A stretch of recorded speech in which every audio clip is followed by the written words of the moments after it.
abantu be bakinjira muri Isilamu batazi ikintu kibajyanye bumvise ngo barasenga kimwe n'abandi n'abantu basenga kimwe n'abandi ariko aho maze kwigira ibya Isilamu nasanze Imana dusenga atari yo Mana basenga kuko Imana yo sinjuru ntabwo yitwa Allah mu ndimi zose ni Yehova Muhammad noneho agarutse imaka akajya kwiherera nka nabonye abakristo biherera bagasenga akajya kwiherera mu isenga ry'umusozi muvumo rw'umusozi witwa Hira wari mu birometero 3 uvuye Maka akajyamo agasenga umunsi umwe ari hasenga muri ubwo buvumo ngo haza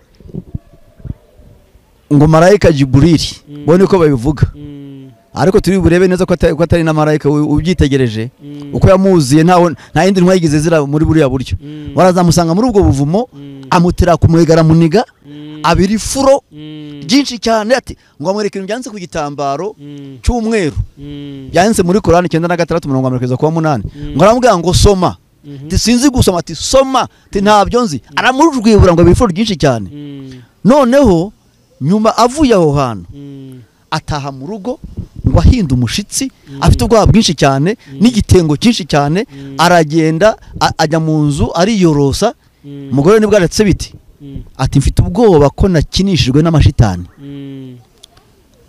hadiga tereka dati ntabwo ari amashitani tumuntu nkaye mwiza ufasha abakeneye ufasha abantu uncuruza bikagenda neza w'imico myiza ntabwo abadayimoni bagutinyuka tubwo wabonekewe everyday gusenga buri munsi nusenga uzanesha nunanigwa gusenga uzaneshwa senga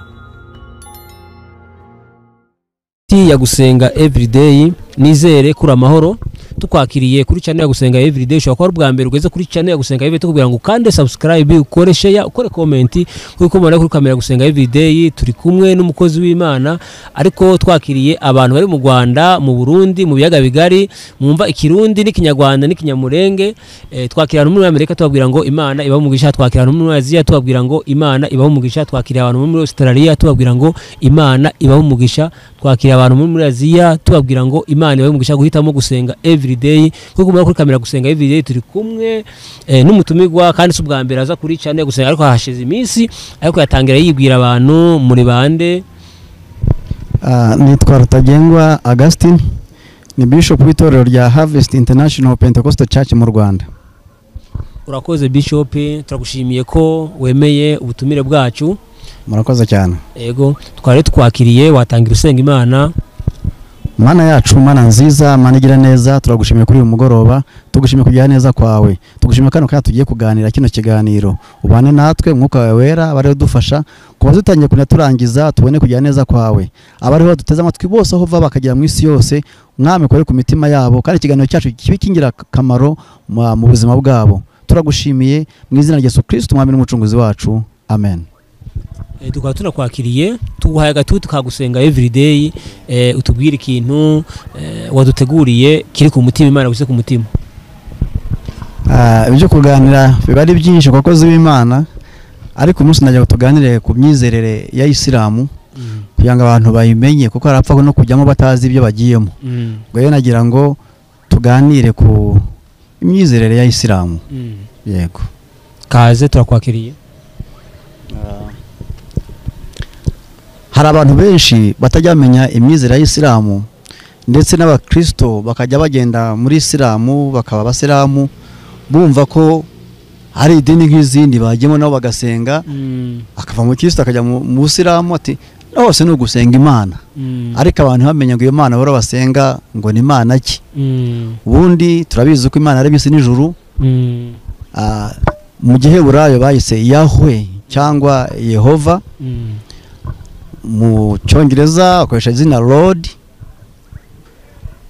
naho mu Giswahili bakoresha izina Bwana mu nyuguti nkuru no muri Bibiliya y'Igiswahili hanze amagambo abanza ngo aho uzabona ijambo Bwana mu nyuguti nkuru cyangwa Mungu mu nyuguti nkuru muzamenye ko yari ryazina ry'icyubahiro abaheburayo bakoresheje ari rye Yehova cyangwa Yahweh abandi rero bakajyamo bati naho twasanze basenga Allah ariko nta na hamwe tubona mu byanditswe byera Imana yaremye isi n'ijuru yitwa Allah oya ni mu Kinyarwanda bayise Uwiteka cyongereza bayita Lord, mu Giswahili Bwana, kandi mu nyuguti nkuru naho mu gihe burayo ariyo Yehova cyangwa Yahwe. Iyo burayo cya kera ntabwo cyagiraga inyajwi, byayitaga Yahwe. Aricyo baje kongera inyajwi bikaba Yehova. Abantu be bakinjira muri Islamu batazi ikintu kibajyanye, bumvise ngo barasenga kimwe n'abandi, n'abantu basenga kimwe n'abandi. Ariko aho maze kwigira ibya Islamu, nasanze Imana dusenga atari yo Mana basenga, kuko Imana yo sinjuru ntabwo yitwa Allah. Mu ndimi zose ni Yehova, aho wajya hose, uretse aho wajya bazisobanura bakayita Bwana cyangwa bakavuga mu ndimi ziwabo zindi, ariko ubundi zino ntabwo rijya rihinduka. Yabwiye Mose mu gice cya 6 cyo kuva ngo nduwiteka. Sinigeze nigaragariza Abrahamu, nigaragaje Isaka na Yakobo na Abrahamu nk'Imana ishobora byose, ariko kuri rizina Uwiteka sinigeze nimenyekanisha kuri ryo, ariko nduwiteka. Uwiteka bisobanuye mu Cyeheburayo Yehova cyangwa Yahwe, Imana iri hose, izi byose, ishoboye byose, idakenera undi uyifasha, idakeneye ikindi kintu kiha kubaho, uwigize uriho kubwe. Mpamvu yabwiye Mose ngo nduwo ndiwe. Yes.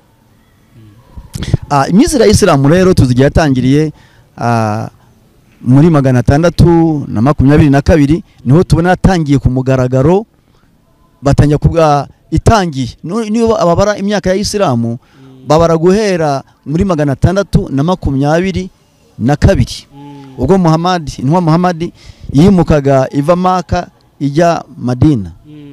N'uyu munsi iyo babara imyaka ya Islamu bahera kuri icyo gihe cyo bita ngo ni hijira, kwimuka kwe ava Maka ajya Madina, ngo batangiye ku imyaka ya Islamu. Hari abasilamu bamwe bashaka kuyobya abantu, kavuga ngo na Adamu yari umusilamu, na Noah yari umusilamu, na Abrahamu yari umusilamu, abahanuzi bose bari abasilamu, na Yesu yari umusilamu. Ubwo rero rwose abantu bose bakagombye kuba abasilamu, ariko ntabwo ari ukuri. Ibyo bavuga ntabwo ari ukuri, ahubwo Islamu yatangiye muri 622. Wahitangire turamuzi, yatangijwe n'uwa Muhammad sallallahu alaihi wasallam.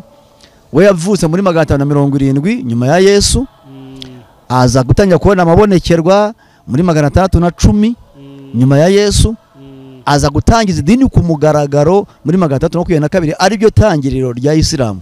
Ubwo nabibeshya yuko Islamu ari idini nk'izacu, cyangwa Imana yaba ari Imana yacu, cyangwa ko Islamu kuko yabayeho kuva kuri Adamu. Ntabwo ari ukuri.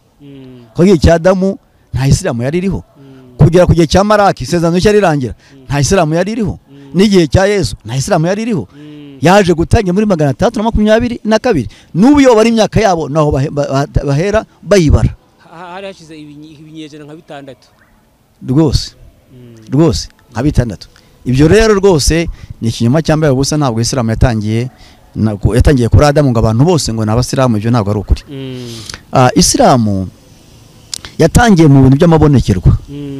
Muhammad uko yavutse kuri se Abdullah na nyina Amina, ariko akivuka ise yarapfuye. Nyina amaze imyaka 2 nawe arapfa, arerwa na sekuru Abu Talib. Hashize imyaka 6 nawe arapfa. Nyuma azakorerwa n'uwitwa Abu Mutalib, nawe wari se wabo, niwe wamureze kugeza ubwo abaye umuntu mukuru. Amaze gukura, amaze kuba umusore, yagiye gushaka akazi. Uwo se wabo ntabwo yagiye kumwigisha, baba yibereye mu rugo akajya mukorera imirimo. Nyuma aza kujya gushaka akazi ku mugore witwa Hadija. Uwo Hadija ari umugore upfushije abagabo 2.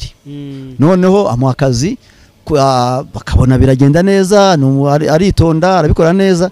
Akajyamo akazi ko kuyobora ingendo z'ubucuruzi bwe zavaga Arabia Saudite zijya muri Syria. Icyo gihe bajyaga bumva inzira no guca muri Israel n'ubundi kugira ngo uzagere muri Syria. Ubwo rero icyo gihe yacaga kuba Kristo muri Israel no muri Syria, hari abakristo benshi basengaga Imana. Nawe ndego akajya agiye gusenga, akajya bigana uko basenga Muhammad. Noneho agarutse imaka akajya kwiherera nka kunya abonye abakristo biherera bagasenga, akajya kwiherera mu mu isenga ry'umusozi mu buvumo bw'umusozi witwa Hira wari mu birometero 3 uvuye Maka akajyamo agasenga umunsi umwe ari hasenga muri ubwo buvumo ngo haza ngo marayika Jiburili bone uko babivuga ariko turi burebe neza ko atari na marayika ubyitegereje uko yamuziye nta yindi ntwa yigize zira muri buriya buryo warazamusanga muri ubwo buvumo amutera kumwegara muniga abiri furo byinshi cyane ati ngo amwereke ibintu byanditse ku gitambaro cy'umweru byanditse muri Korani 9:6-8 ngo aramubwira ngo soma sinzi gusoma ati soma ati ntabyo nzi aramurujwibura ngo abiri furo byinshi cyane noneho nyuma avuye aho hantu ataha mu rugo ngo ahinda umushitsi afite ubwoba bwinshi cyane n'igitengo cyinshi cyane aragenda ajya mu nzu ariyorosa umugore nibwo aretse biti ati mfite ubwoba ko nakinishijwe n'amashitani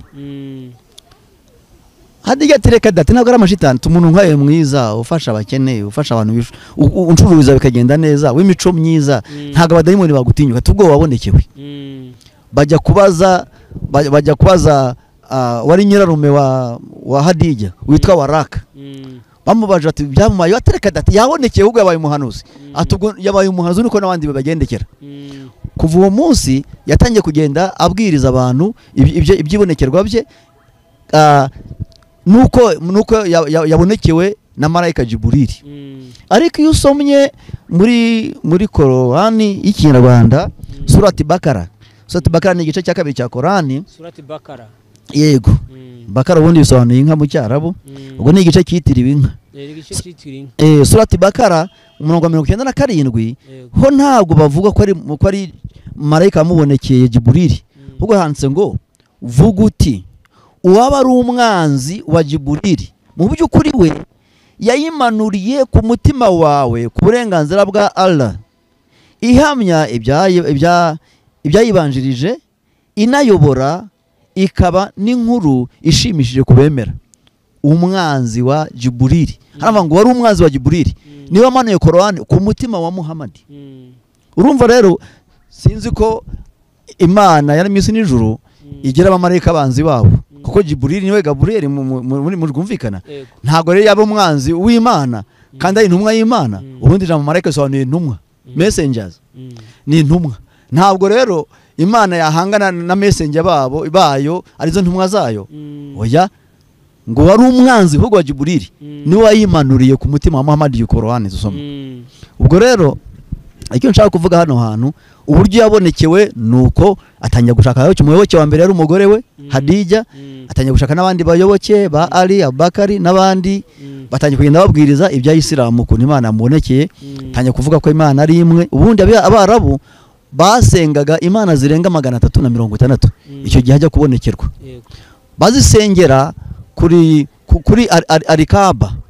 Arikaba umusigiti wa mukuru n'ubu hari uyu munsi kandi hari ibuye ryirabura black stone gitwa Al-Aswad aho basengaga iyo Mana yabo n'ubu yo bagiyeyo ukozaho ikiganza akavuga ngo ndakwitabye Allah labeka Allah ndakwitabye kuri ryabuye yo basengaga Imana yabo Allah nanone kandi yari Imana ikuri ibindi bigirwamana muri Maka ndetse bakizera ko ifite abakobwa batatu basengwa nk'abakobwa ba Allah uwitwa Lati uwitwa Uza n'uwitwa Manati byari bigirwamana bisengwa ariko byitirirwa ko ari abakobwa ba Allah ubwo rero atangiye kugenda avuga ko Imana ari imwe atangiye kwigisha kugenda yigisha noneho abapagani ba Maka yuzuye abapagani basa baramuhiga aratoroka ariko yaramaze kugira abantu benshi batangiye kumukurikira ajya mu mujyi wa Madina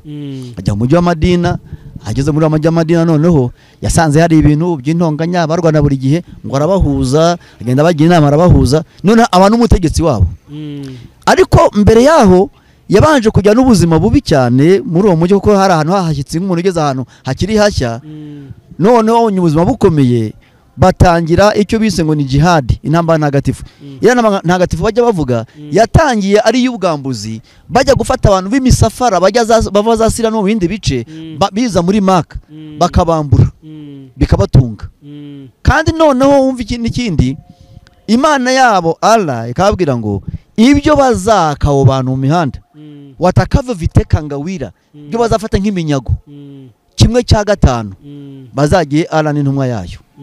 Numva naho byatangiye ari ubwambuzi ariko nyuma baje kwitagatifuza ko intambara ntagatifu ariko atangiye ari ubwambuzi. Yarwanye intambara ya Badru, yarwanye intambara ya Hudi, yarwanye intambara ya Karibara, yaje kurwana n'iya Maka nyuma afatana no na Maka asenya n'ibirwamana byari bihari nibirebere cyane. Yari umurwanyi yaraze kurwana cyane. Iyo niyo nakubwira nka introduction nkwereka Islamu icyari cyo uko yatangiye no wayitangije. Noneho nyuma Muhammad yaje gutera umujyi wa Maka mu 1100 muri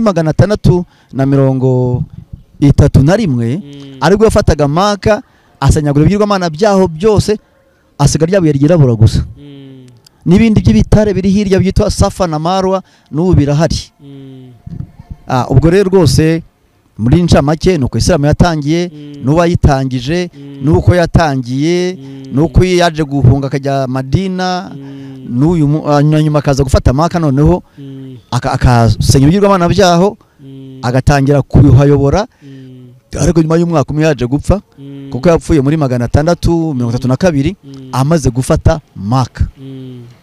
Abantu noneho babasirimisha ku mbaraga b'umusilamu cyangwa upfi nuko Islam yagiye yogera na nyuma yaho kandi amaze gupfa we nawe yagiye kure cyane ariko abayoboke be yaje gusimburwa n'abita bitangwa na bakarifa Karifa n'abasanyayindo ba hafi be bari kumwe nawe ibyegera yaje gusimburwa n'uwari witwa wari sebukwe witwa Abubakar avaho hajyaho Uthman hajyaho Umar avaho hajyaho Ali abone witwa Karifa abakarifa bibyegera bya Muhammad bagiye bakurikirana nabo kandi bagiye bicana ntawavuyeho yipfiriye umwe yicaga undi ngo ajye undi akica undi ngo ajye undi akica undi ngo ajye ariko abo baje ko n'abayoboke babo hirya no hino baje kugenda bamamaza Islam hirya no hino umusilamu cyangwa upfe kwica n'ibindi nk'ibyo bamaze Islam niko bafashe North Africa amajyaruguru niko bafashe za Syria n'ahandi hari hose hahindutse Islam ku nkota y'abayoboke ba Muhammad. Islam rero kuva cyane ubundi rero yamamaraga ku nkota simukubwiriza ibi bya Croisade bakoze yego. Croisade ntabwo yari y'abasilamu. Croisade ahubwo yari abakristo bihimura ku basilamu kuko nibo babanje kubatera mbere babashyira muri Islam ku ngufu.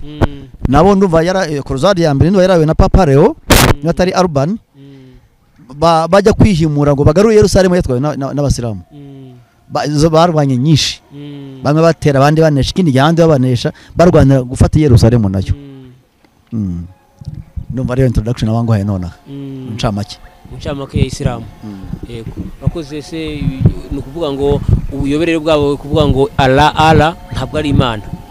None se Allah ni iki kindi ibindi mu yandi magambo Allah bundi ni ari bundi ni izina rusange. Nkuko mu Rwanda avuga ati Imana nusenga igiti akita Imana, nusenga umusozi awita Imana, nusenga ikibuye kinini cy'igitare akita Imana, nusenga inyanja ayita Imana. Ni izina rusange. Nyango Allah nyango rya gusana Elohim ryo muri Bibiliya. Elohim ryo muri Bibiliya naryo ni Imana bavugaga Imana ya Isirayeli ariko naryo ni izina rusange. Kuko n'umpagani waho yayitaga Elohim. Nkuko umpagani w'umwarabu nawe yita Allah Imana. Icyasenga cyose akakita Allah. Ariko Imana y'isi n'ijuru ntabwo ari Allah. Imana y'isi n'ijuru ni Yahweh, Yehova, ari y'Uwiteka mu Kinyarwanda. Yego. Urakoze cyane wakomeza no kuri inyigisho ko abantu ngene wababwiriza abantu bari muri Islam babakurikira ibintu batazi ko ni n'ururimi batumva benshi ko ni ururimi rw'icyarabo benshi bafakurikirana batazi ururimi rwarigo n'ibintu barimo barakurikira wabayobora n'inzira bakamenya inzira bagomba kunyuramo. Yego. Islam bafite tactics nyinshi zo kwigisha kurya abantu bahambira muri bimwe barimo kuzabyivanamo ntago biba byoroshye. Umwana akivuka nuza baraba babitanga iki bano bajya bato azana bafite izina ryabo sinigibutse nonaha bariya bajya kubasomera idua mu matwi yabo akivuka wallahi wakibar na shahadu Muhammad rasulullah, Imana ni imwe, Muhammad ni intumwa yayo. Yakatangira gukura katarajya muri garadienne, bamutwaye muri madrasa. Madrasa ubundi darasa abaze giswere, darasa ni icyumba cy'ibigiramo, bamutwaraho bigira kuyigisha iby'idini. Ataramenya kwandika izina rye, abatangiye kwandika icyarabu, agakura bamwigisha ibyaho kugira ngo uzahindure umwana w'umusa myaka 12, ntago biba byoroshye. Babimutsindagiyemo kuva akiri mutoya kugeza ahageza kuri iyo myaka. Urumva rero umusilamu guhinduka, barahinduka, tujya tunababatiza, hana abametse kwatsa babiri muri Kirehe, ariko rero ntibiba byoroshye kuko ibyo bamushyizemo biba ari byinshi kandi kuva mu bwana bwe. Ibyo strategy yabo n'abandi barayikoreshaga n'abayuda, kuko na Bibiliya iravuga ngo menyereza umwana inzira agomba kunyuramo, azarinda saza atarayivamo. Imigani 22:6. Ubwo rero nabo bamenyereza kare bakazakura gutyo, byarabinjiyemo kandi ibyo bigisha byinshi bitari iby'ukuri. Yesu si umwana w'Imana, abakristo n'abakafiri n'ibindi nk'ibyo bakinjizamo Imana ni yaragusa, Muhammad ni intumwa ye, abandi bose ni bato kuri Muhammad, n'ibindi bamwinjizamo byinshi cyane bituma kugira ngo uzamuvanemo ntago yabyoroshye. Ariko Imana igikora ibitangaza nabo bagakizwa, biturahari benshi, na hano mu rusengero barimo, n'ahandi tujya tubabona benshi bagenda bakizwa rwose. Rwose nsaba n'abayumva kino kiganiro n'uburi umusilamu, nawe uzakizwe uyoboke Yesu nk'umwana w'Imana, ukizwe kugira ngo uzabone ubugingo, kuko niho hari ubugingo honyine.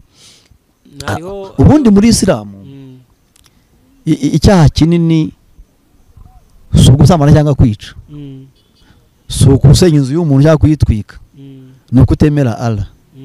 Iyo usomye muri hadithi, n'ampamvu nitwaje ibitabo byinshi, iyo usomye muri hadithi muri igitabo Al-Lulu wal Marjani, izo ni hadithi zanditswe na Buhari na Muslim, ni ibitabo bizera cyane abasilamu, abana basoma hadithi menshi cyane kandi bizera ku isi nzima.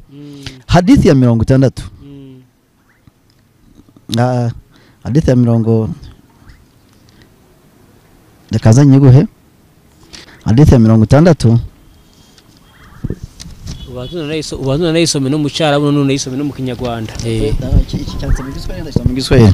Hadithi ya Abu Dhari radhiyallahu anhu amesema, nilimwendea Mtume sallallahu alaihi wasallam, nikamkuta amevaa nguo nyeupe na hali amerara. Kisha nikarejea tena nikamkuta ameamka, akasema, hakuna mja aliyesema la ilaha illa Allah kisha akafa katika hiyo kalima isipokuwa ataingia peponi. Nikauliza, hata kama atazini na ataiba? Akanijibu, hata kama atazini na kama ataiba. Nikauliza tena, hata kama atazini na ataiba? Akanijibu, hata kama atazini na hata kama ataiba. Nikauliza tena, hata kama atazini na ataiba? Akanijibu, hata kama atazini na ataiba, kama ataiba. Na kama hata Abu Dhari hakuridhika au ataridhika. Abu Dhari alikuwa anapoieleza hadithi hii, alikuwa pia akisema hata kama ataridhika Abu Dhari. Ngo uyitwa Abu Dhari ni masangirengendo wa Muhammad. Yaramusuyiwe asanga araryamye arasinziriye. Asubirayo numva ntabwo ajya kubyutsa umuntu mukuru. Aragenda. Mu mwanya hashize akanya aragaruka. Asanga arabyutse. Muhammad atereka nkubwira ibyo neretswe. Umuntu wese wavuze ngo la ilaha illallah azajya mu ijuru. Abu Dhari ati se nanasambana kaniba azarijyamo? Atazarijyamo. Amubaza bwa kabiri, nanasambana kiba azarijyamo? Azarijyamo. Amubaza bwa gatatu, nanasambana kiba azajya mu ijuru wanumwe we? Azarijyamo. Ati niwe wabyuma cyangwa ntubyumve, azarijyamo. Urumva rero icyaha gikomeye ni ukutizera Allah, kutamwemera. Kuri bo nicyo cyaha gikomeye kuri bo, ariko ubundi gusambana no kwiba n'ibindi byaha ntabwo ari icyaha gikomeye cyane. Icyaha gikomeye kuri bo ni ukutizera Allah no kwizera intumwa yayo. Urumva rero kuri bo biratandukanye cyane natwe. Ikindi kandi bari abantu araho dutandukanye hanini cyane kurya abantu batanabyibeshyaho. Twebwe tuzi ko twejejwe n'amaraso ya Yesu. Inshungu Imana yatanze ku musaraba wa Yesu Kristo ni waje kudupfira. we ntabwo yemera agakiza ka Yesu, ntiyemera gucungurwa na Yesu, ntiyemera agakiza ke, ntibemera ko abana bajyana mu ijuru. Urumva ibyo byose ntibabyemera. Twebwe twezwa n'amaraso ya Yesu niko tubyizera, ariko bo n'uburyo binjira mu idini nuko tuyinjiramo, twebwe twinjira mu gakiza biratandukanye. Twebwe umukristo kugira ngo ajye gukizwa agomba kwizera Yesu nk'umwami n'umukiza w'ubugingo bwe, akihana ibyaha, agakurikiza agakiza, akazabatizwa, akigishwa, agakomera mu gakiza nk'uko Bibiri bivuga. Ariko bose uko bimeze, bo ni ukwizera Allah, akizera ko Muhammad ari intumwa ye, ubwo biba birangiye. Ukimara gutozwa shahada iriya la ilaha illallah Muhammad rasulullah, ako kanya uba bamaze kuba umusilamu. Nta kuvuga ngo ndihana ngo nakoze ibi nibi, emera mu Imana Allah, emera Muhammad, ubwo yabirangiye wowe ubaye umusilamu. Iby'agakiza ka Yesu ntibakemera, ahubwo Yesu bamufata nk'undi muntu, nk'intumwa yabayeho ndetse mu Bisirayeli gusa. Twajya tuganira nabo kababwe tuse, iyo uvuga ngo ni mu Bisirayeli gusa, Bibiliya kivuga ngo Imana yakunze abari mu isi ni Isirayeli, agashaka utundi turongo tundi. Aho Yesu yabaravuze ubutumwa muri Isirayeli, ati naje gushaka intama meza zo mu Isirayeli, yego nazo yarazishatse ko ntiyavukiye, ni naho yakoze umurimo cyane, ariko atuma abigishwa mu isi nzima. Kuko Imana yakunze abari mu isi, ntabwo yakunze Isirayeli. Ntibabyumva kuko bashaka kumufobya ngo bazamure Muhammad. Ariko nanone wareba ko kumuzamura kwabo gasaba kurangira bihakanira. Yenda ndibusome imirongo myinshi yerekana gukomera kwa Yesu kuri Korowani, kandi ntaho bayihungira kuko iri mu gitabo cyabo gitagatifu ariyo Korowani.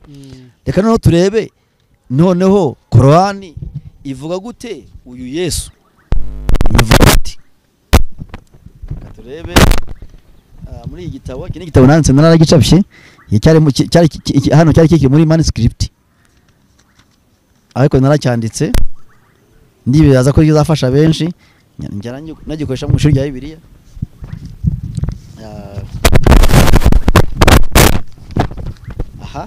Turebe Korowani kuko ifobya Yesu, se koko ntabwo imwemera, kuki bashaka kumufobya ngo bamushyire hasi.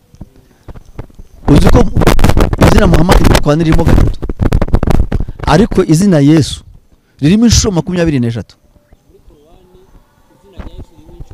nyinshi zivuga Muhammad, bikavuga na nyina inshuro nyinshi ahubwo kurusha abo bose Mariya. Ariko bakasanga baramusebya, baramushyira hasi, baramufobya, ariko Korowani ntabwo imufobya. Mvuga Korowani ivuga icyambere, Korowani ivuga yuko Yesu yabyawe n'umwari. Ibyo bire nkuko biri bivuga, yabaye n'umwari koko. Korowani 19:20 19 ni surati Maryam, igice cyitiriwe nyina wa Yesu n'ubundi. Korowani kemera yuko Yesu nta cyaha yagiraga, yari umuziranenge, yari umutagatifu. Korowani 19:19. Korowani ikavuga ngo Yesu ni igitangaza n'imbabazi z'Imana ku batuye isi bose. Ni igitangaza n'imbabazi z'Imana ku batuye isi bose. Ibyo byanditse muri Korowani igice cya 19:21. Nanone hakavuga ngo Yesu niwe buntu bw'Imana n'igitangaza cy'Imana ku batuye isi yose. Umurongo wanjye gusa niyo tumaze gusoma, Korowani 21:9. Korowani yemera ko Yesu ari Mesiya nkuko tubizi. Korowani 4 surati Nisa 171 ikaba ko Yesu ari we jambo ry'Imana. Korowani 4:171. Nanone ikaba ko Yesu ari we mwuka wavuye ku Mana. Igice cya 4 cya Korowani 171. Nanone Korowani ikavuga yuko Yesu ari ufite icyubahiro cyose hano mu isi no mu ijuru. Korowani 3:45. Korowani ikavuga nanone, Korowani 5:110 hakavuga ngo Yesu yaremye inyoni, akora ibitangaza byinshi, akiza abarwayi. Bira byose tubona byitangaza, ariko bavuga ko yaremye inyoni gusa, ntabwo Korowani ntabwo ivuga ko yaremye abantu, ariko yararemye, kandi tuzukure mari rurema nyine. Aho ni 110. Nanone Korowani ikavuga yuko Yesu yakije abarwayi, azura abapfuye, ibirema biragenda n'ibindi bitangaza birakorwa. Nanone kuri 5 Korani 110 nanone Korani kavuga ngo Yesu niwe kimenyetso cy'imperuka kwitwegereje, ntimuzamugireho gushidikanya kuko niwe nzira igororotse. Niwe kimenyetso cy'imperuka kwitwegereye, ntimuzamugireho gushidikanya kuko niwe nzira igororotse. Urumva umurongo wajya guhura na Yohana 14:6 ngo ni nzira n'ukuri n'ubugingo, ngo niwe nzira igororotse. Ukomeje gusoma kuri umurongo ukurikiraho akavuga kandi ngo Satani ntazababuze kumwizera kuko Satani n'umwanzi wanyu ugaragara, ni adui wenu. Aha, reka tunahasome hari ababyumva wenda ko atadusomera mu gitabo ari habivugamo. Iyo ni surati Zukurufu ubundi mu cyara bisobanuye imirimbo y'izahabu. Icyo gice ntibaba baracyubahirije cyane, bakita ko ari nk'imirimbo y'izahabu. Surati Zukurufu 43 surati Zukurufu 33 umurongo wa 31 na 32 haragira hati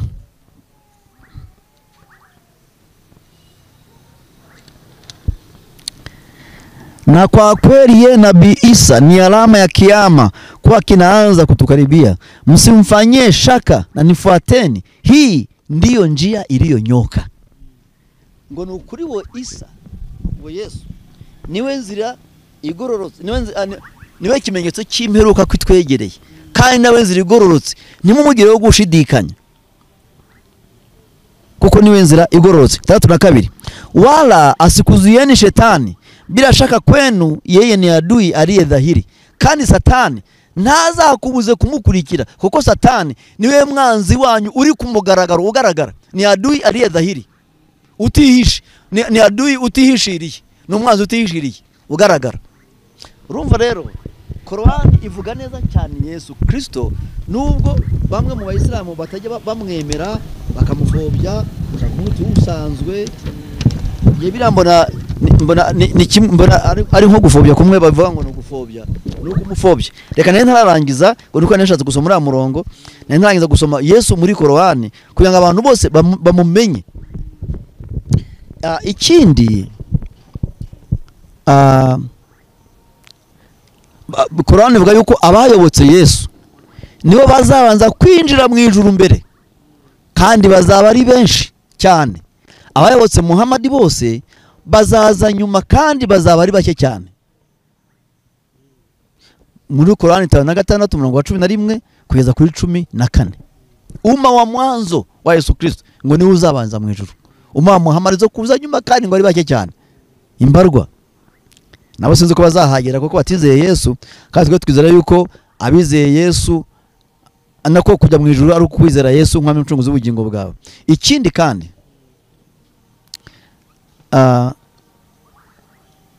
haravuga muri Korani ngo Yesu ni ikimenyetso n'imbaraga z'Imana, ni ikimenyetso cy'imbaraga z'Imana. Korani 23 umurongo wa 50. Nanone usomye Korani 3 surati Al-Imran umurongo wa 39 haravuga ngo Yesu ni umwami kandi ni umuhanuzi. Yesu ni Bwana. Usuravuga ngo Yesu ni Bwana tena ni nabii, ni umwami kandi ni umuhanuzi. Nanone ni menshi sinzi ko ndi bisome byose. Ahandi kuri 19 Korani umurongo wa 33 kugeza 34 haravuga ngo amani iko juu yangu, Yesu uvuga, tangu siku niliyozaliwa na siku nitakayokufa na siku nitakayokuwa hai tena. Ngo amahoro ari kuri je kuva igihe navukaga, kuva igihe napfaga, n'igihe nongeye kuba muzima ko nukuzuka, kwa amahoro abonekera kuri Yesu gusa. Aho ni Korani 3:19, 33, 34. Urumva rero n'abashaka amahoro bose bakomeye kubashakira muri Yesu kuko ntahandi wabonera amahoro. Nongera hindi mirongo mike wenda kuko sinabisoma byose, nakongeraho umwe. Hariho ntagenda ntasomye 3:55 3:55 uwo ngomba kusoma ni ngombwa. Murongo mwiza cyane nkunda muri Korani.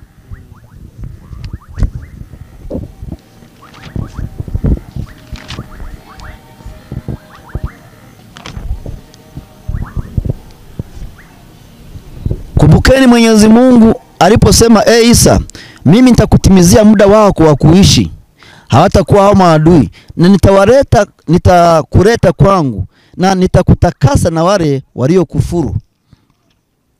Akakomeza,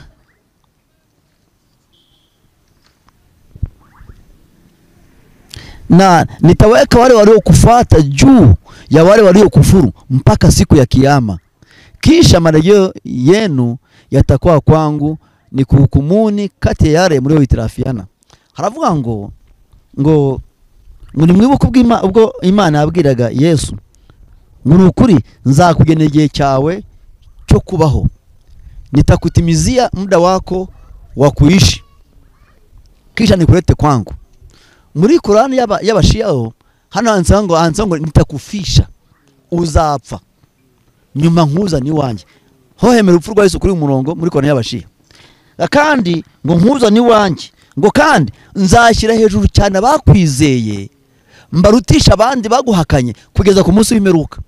Uyu murongo ushatse kuvuga yuko abizeye Yesu bari hejuru cyane y'abatamwemera kuzageza ku munsi w'imperuka. Kuzageza ku munsi w'imperuka. Numva ari byo nasoma muri aka kanya kugerekeye Yesu.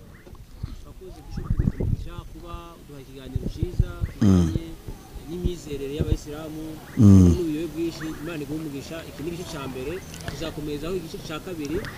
Wasoza ubwira inama abantu bateze amatwi gusenga y'ababyeyi, baba abantu bari muri Islamu cyangwa abantu batekereza kujyayo cyangwa abantu bayobye. Inama nagira abantu bakijijwe, bamenye Yesu umwami n'umucunguzi w'ubugingo bwabo, ntibazabayobye, ntazagira umuntu bayobya kugira ngo bajye muri Islamu, kuko Islamu ni denja kabisa. Kujya hari ahantu ntabwo nabonye umwanya wo kuvuga ibintu byinshi cyane, ariko kujya muri Islamu giye mbifata nkuko uyobye birangiye nk'urupfu. Hari umusamu tweze kuganira ambwiye ngo ati se waza umusilamu, nabwo reka nkubwire rero ni ukuri untojemo mu bintu bibiri, kuba umusilamu no kundasa. Nabwo ndasa mpfi n'ubu nta rupfu rutakuba umusilamu, niko namubwiye. Uretse afite uko abyumva, ariko ngira inama abasilamu ngo atari abasilamu rwose mukomere kuri Yesu, amaze kumenya bamukomereho igihe cyabo cyose bari kuri iyi si. Kandi abakristo bataramenya Yesu nabo bakizwe.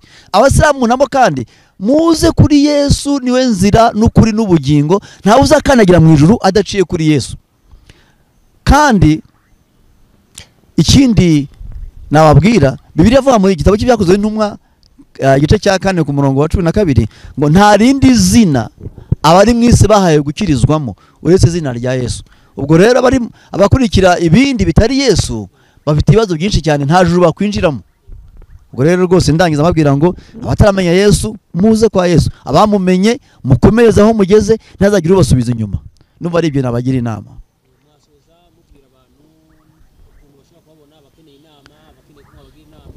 Yego.